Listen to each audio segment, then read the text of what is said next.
kami akan mempresentasikan tentang bab 3, yaitu bagaimana Pancasila menjadi dasar negara Republik Indonesia. Halo, perkenalkan nama saya Agnes Diana Nurung dengan NPM 2261200120 dari Manajemen Pagi semester 1. Perkenalkan, nama saya Timotius Danar dari Manajemen Pagi, MPM saya 2261200137.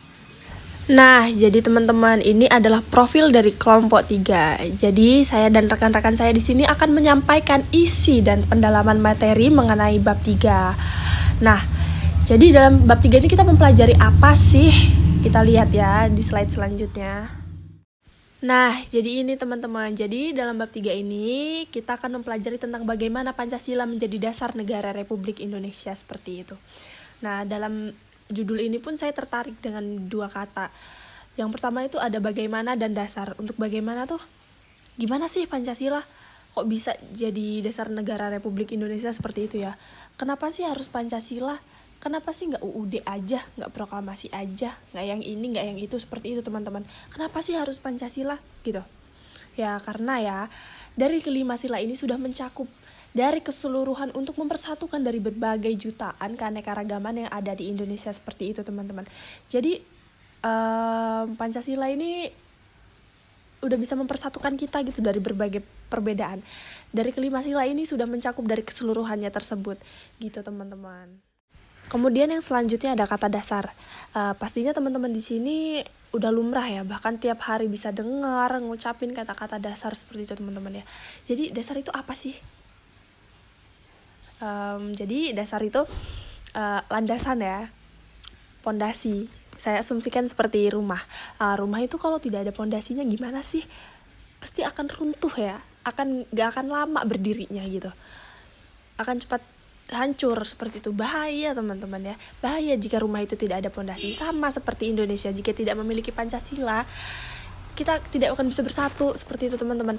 Jadi peran Pancasila dalam mempersatukan bangsa Indonesia untuk menjadi dasar negara Republik Indonesia ini sangat penting teman-teman ya.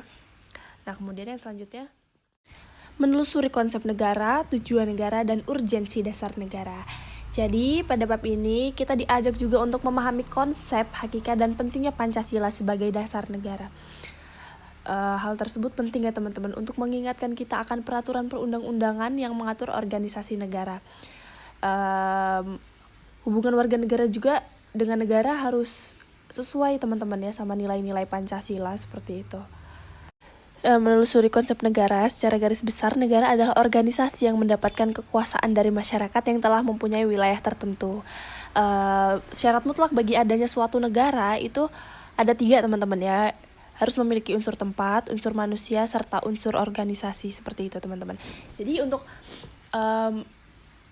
mendirikan suatu negara itu perlu 3 unsur seperti itu teman-teman ya, seperti yang ada di slide tersebut begitu. Yang selanjutnya menelusuri konsep tujuan negara.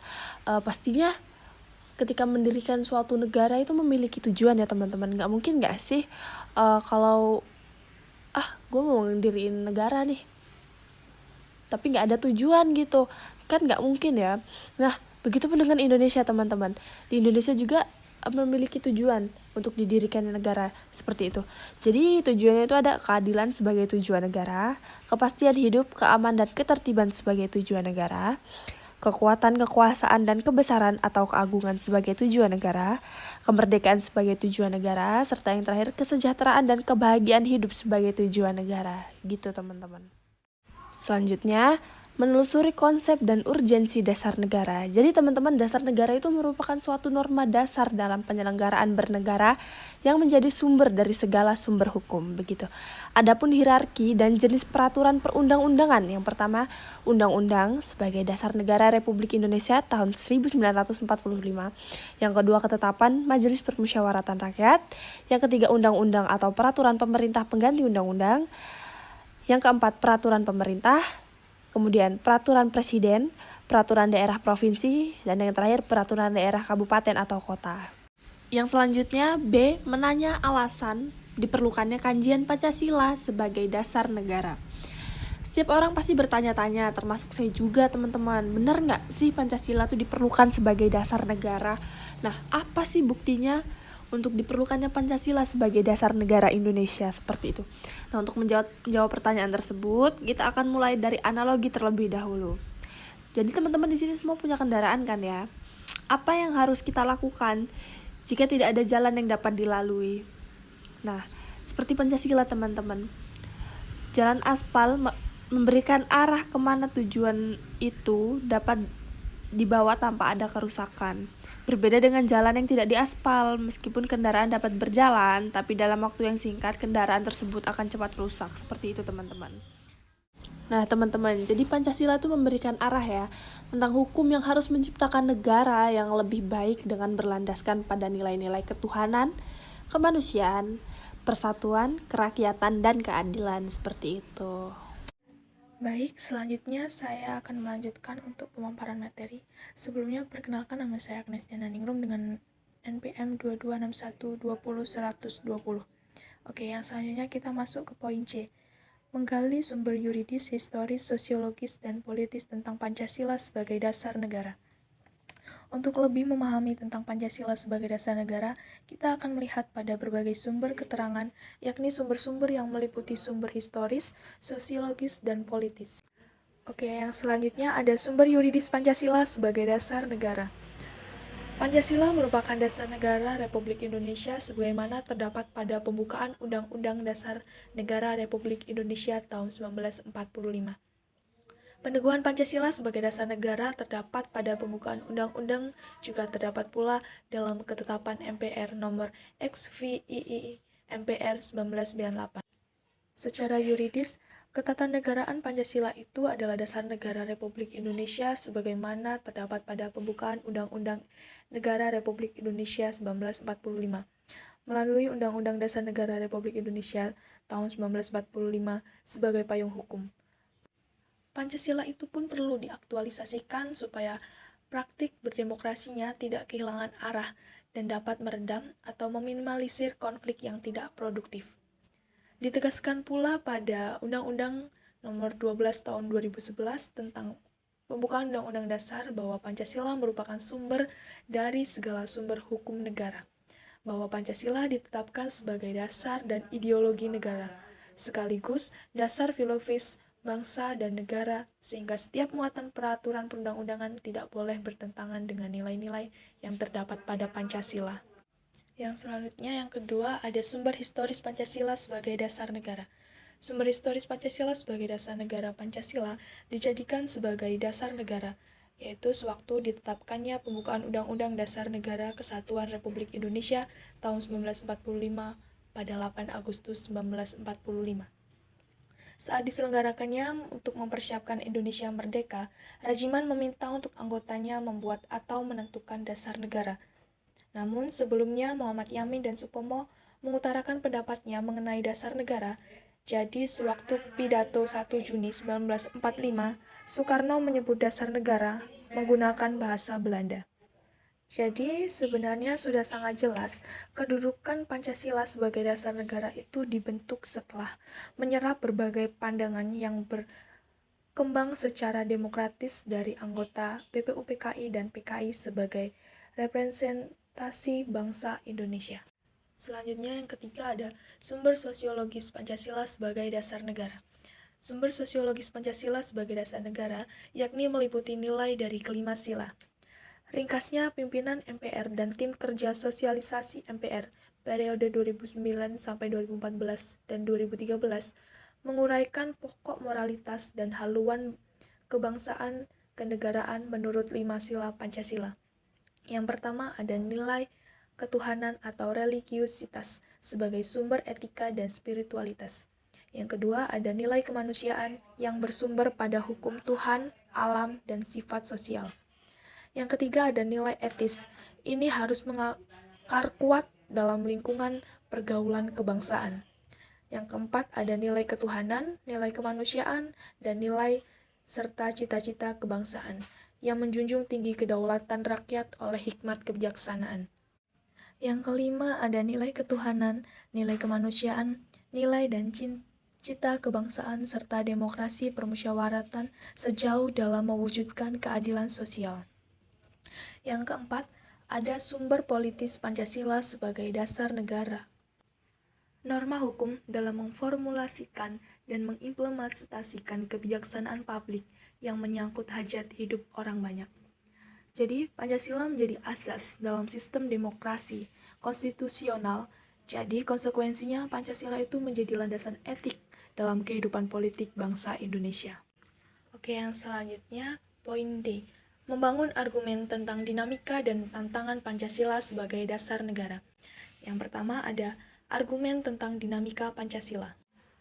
Peran dinamika Pancasila sebagai dasar pengembangan ilmu sangat penting. Pancasila berperan sebagai sarana untuk mengontrol dan mengendalikan pengembangan iptek agar tetap berada pada koridor nilai-nilai, cara berpikir, serta kepribadian bangsa berdasarkan Pancasila. Pancasila itu lahir dengan proses yang sangat panjang. Setelah Soekarno menggali nilai-nilai luhur budaya Indonesia, pada 1 Juni 1945, barulah Pancasila ditetapkan dan disuarakan menjadi dasar negara yang diresmikan pada 18 Agustus 1945. Saat dibacakannya teks proklamasi pada tanggal 17 Agustus 1945, bangsa Indonesia sepakat tentang pengaturan kehidupan masyarakat, berbangsa, dan bernegara berlandaskan oleh Pancasila dan UUD 1945. Setelah dilaksanakannya Dekret Presiden, Indonesia mulai terombang-ambing karena adanya paham-paham lain. Jadi saat itu demokrasi liberal ditinggalkan dan pada akhirnya keadaan ini dimanfaatkan oleh dan muncullah paham haluan kiri atau komunis. Dan ini pemicu berakhirnya pemerintahan Presiden Soekarno digantikan oleh pemerintahan Presiden Soeharto. Namun pada 1998 muncul gerakan reformasi dan jadilah Presiden Soeharto menyatakan berhenti dari jabatan presiden. Namun pada 2004 sampai sekarang banyak berkembang gerakan para akademis dan pemerhati, bahkan pencinta Pancasila yang kembali menyuarakan Pancasila sebagai dasar negara melalui berbagai kegiatan seminar maupun kongres. Baik, yang selanjutnya, argumen tentang tantangan terhadap Pancasila. Salah satu tantangan terhadap Pancasila dalam kehidupan berbangsa dan bernegara adalah meletakkan nilai-nilai Pancasila tidak dalam posisi sebenarnya, sehingga nilai-nilai Pancasila menyimpang dari kenyataan hidup berbangsa dan bernegara. Pada era zaman sekarang ini, ada banyak hal yang merusak mental dan nilai moral Pancasila yang menjadi kebanggaan bangsa dan negara Indonesia. Banyak tantangan yang muncul dan berasal dari derasnya arus paham yang bersandar pada otoritas materi, seperti liberalisme, kapitalisme, komunisme, sekularisme, pragmatisme, dan hedonisme.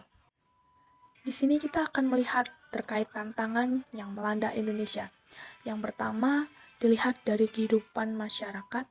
Yang kedua, dilihat dalam bidang pemerintahan. Baik, pemaparan materi dari saya. Selanjutnya, pemaparan materi akan dilanjutkan oleh rekan saya. Halo, nama saya Timotius Danar dari manajemen pagi. MPM saya 2261200137. Saat ini saya akan menerangkan mendeskripsikan esensi dan urgensi Pancasila sebagai dasar negara. 1. Esensi Pancasila sebagai dasar negara. Sebagian dipahami bahwa Pancasila secara legal formal telah diterima dan ditetapkan menjadi dasar dan ideologi negara Indonesia sejak 18 Agustus tahun 1945. Penerimaan Pancasila sebagai dasar negara merupakan memiliki beragaman akan memudahkan semua stakeholder bangsa dalam membangun negara berdasarkan prinsip-prinsip konstitusional. Mahfud MD 2009 16-17 menegaskan bahwa penerimaan Pancasila sebagai dasar negara membawa konsekuensi diterima dan berlakunya kaidah-kaidah menuntut dalam membuat kebijakan negara, terutama dalam politik hukum nasional. Lebih lanjut, Mahfud MD menyatakan bahwa dari Pancasila dasar negara itulah lahir sekurang-kurangnya 4 kaidah penutup, yaitu 1. Kebijaksanaan umum dan politik hukum harus tetap menjadi integritas atau keutuhan bangsa baik secara ideologi maupun secara teritori. 2. Kebijaksanaan umum dan politik hukum haruslah didasari pada upaya membangun demokrasi dan nomokrasi sekaligus. 3. Kebijaksanaan umum dan politik hukum haruslah didasari pada upaya membangun keadilan sosial bagi seluruh rakyat Indonesia. Bukankah menganut liberalis, melainkan secara ideologis menganut prismatik antara individualisme dan kolektivisme dengan titik berat pada kesejahteraan umum dan keadilan sosial. 4. Kebijaksanaan umum dan politik hukum haruslah didasari pada prinsip sehingga tidak boleh melahirkan kebijaksanaan atau politik hukum yang berdasarkan atau didominasi oleh satu agama tertentu atau namun apapun. Tetapi Indonesia juga bukan negara sekuler yang hampa agama, sehingga setiap kebijaksanaan atau politik hukum haruslah dijiwai oleh ajaran bagaimana agama yang bertujuan mulia bagi kemanusiaan.